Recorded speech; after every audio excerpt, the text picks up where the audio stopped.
I'm Mark Faircloth. I'm from Aurora Distillery. I'm the director, floor mopper and main distiller. We started making gin in October last year. I've been making spirits for a very long time. I made my first peach schnapps in 1997. Our business does two things. First of all, we make a gin brand, a rival gin.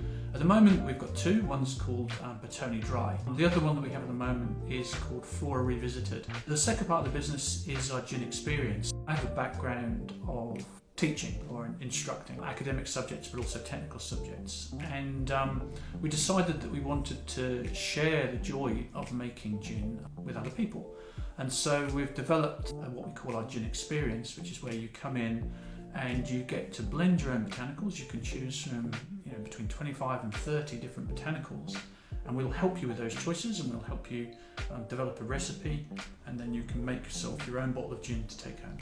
We chose gin because it's a really, really interesting thing to make. It's also increasingly popular at the moment.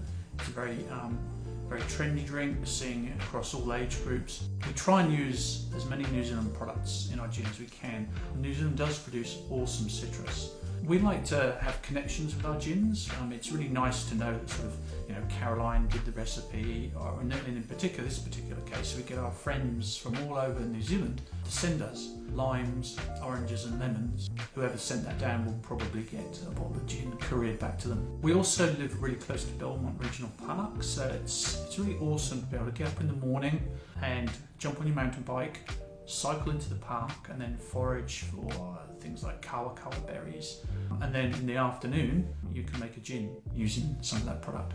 We live in the Hutt. We've lived here for quite a long time. We lived here for 13 years and we wanted to put something back into the Hutt. So we were weighing up whether we start a business here or whether we started in Wellington CBD, and we made a positive decision to choose the Hutt.